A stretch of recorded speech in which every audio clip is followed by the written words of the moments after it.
Remember the show Wife Swap? Well, that was basically Victorian England. Even now, in some communities and religions, divorce is looked down upon as unsavoury or wrong, and great lengths are taken to avoid it. So go back a few hundred years and add on the British sense of propriety, traditional values, and the belief that women were property, and you can imagine the pearl clutching that suggesting divorce would induce. Unless, you were the King of England or something. Traipsing your wife around like a side of beef, however, was totally fine.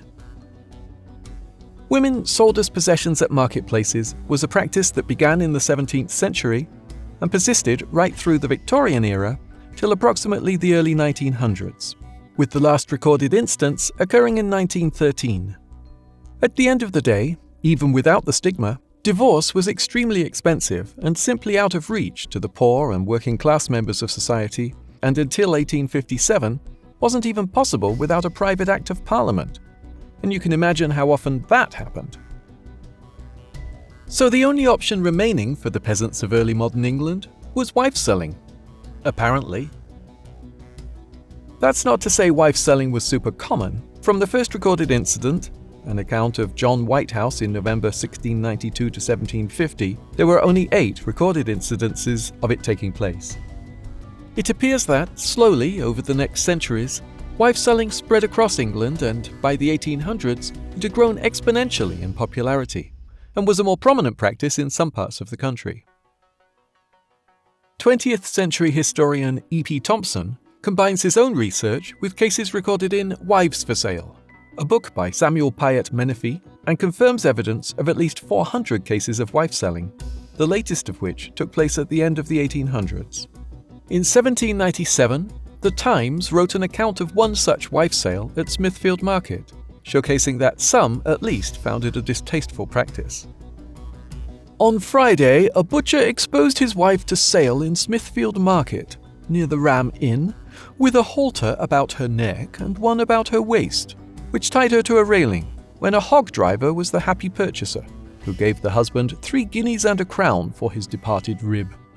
Pity it is there is no stop put to such depraved conduct in the lower order of people. During the early 1800s, before and after Queen Victoria's coronation in 1837, several accounts of wife selling tell us that it was very much like taking cattle to market. The sale was announced in advance, and the wife would literally be paraded around the potential buyers with a halter around her neck or arm, and sometimes the children would be thrown in to boot. Whilst this all sounds, and is, highly offensive to modern ears, it does suggest the wife had no say in this, which wasn't always the case. Just like today, marriages sometimes didn't work out, and it wasn't always necessarily the husband on his own that wanted out.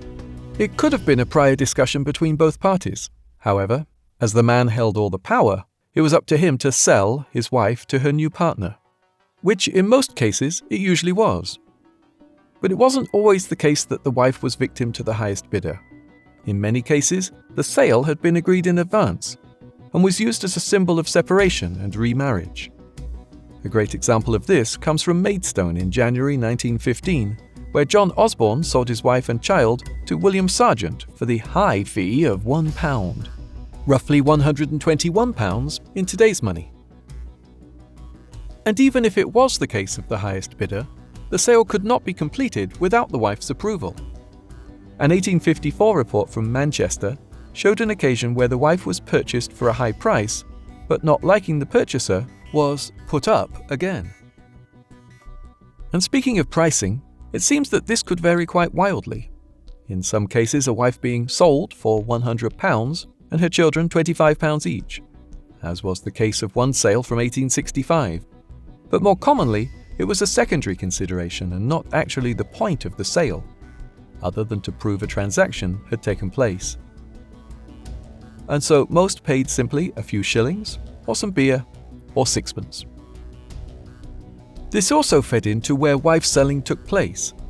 Choosing a marketplace was significant, as the large crowds ensured the husband and wife's separation was witnessed by many, and demeaning as the halter was, it served a purpose, showing the transaction was complete when the purchaser took it from the previous husband, alongside with the exchange of money or goods.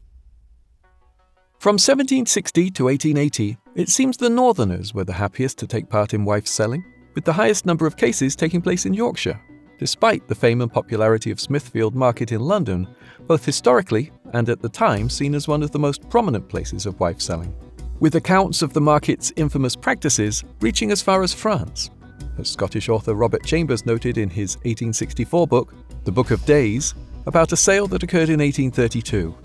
The occasional instances of wife sale, while remarked by ourselves with little beyond a passing smile, have made a deep impression on our continental neighbours, who constantly cite it as an evidence of our low civilization. But despite the popularity of wife selling increasing through to the 1840s, by the mid-19th century it had begun to decline in popularity. This, in part, can be attributed to the Matrimonies Act of 1857, which shifted the legal proceedings of divorce to civil courts, meaning divorce was more attainable than it had been before. That being said, it still wasn't exactly fair, as a man just had to prove his wife had been adulterous to be granted a divorce, whereas women had to prove, on top of the adultery, that her husband had either been cruel, abandoned her, or participated in incest or bigamy. So, unsurprisingly, men still held the majority of the power. This did mean a decline in wife selling, and by the mid-1800s, the practice was seemingly only still occurring in the lowest working classes of Victorian society, and strongest in proto-industrial and rural communities. And what about vice versa? It might surprise you to know that husband selling wasn't entirely unheard of. Whilst there are only documented records of a handful of cases, and it was probably extremely rare, it did occasionally happen the other way around.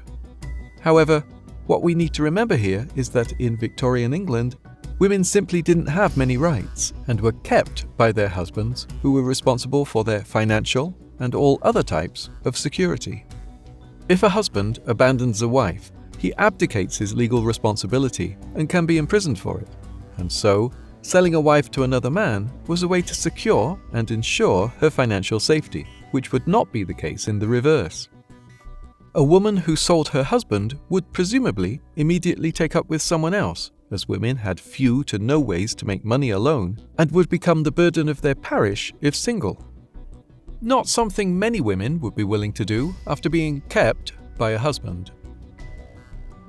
Interestingly, despite papers condemning the practice of wife selling, there was never a law against the practice, and we have no records of any clergy outrightly condemning the practice.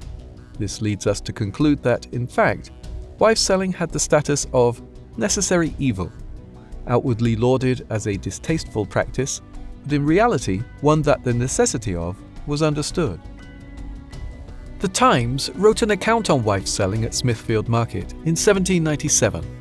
On Friday, a butcher exposed his wife to sale in Smithfield Market, near the Ram Inn, with a halter about her neck and one about her waist, which tied her to a railing, when a hog driver was the happy purchaser, who gave the husband 3 guineas and a crown for his departed rib. If you like our Day in the Life of series, don't forget to subscribe and check out our newest video here.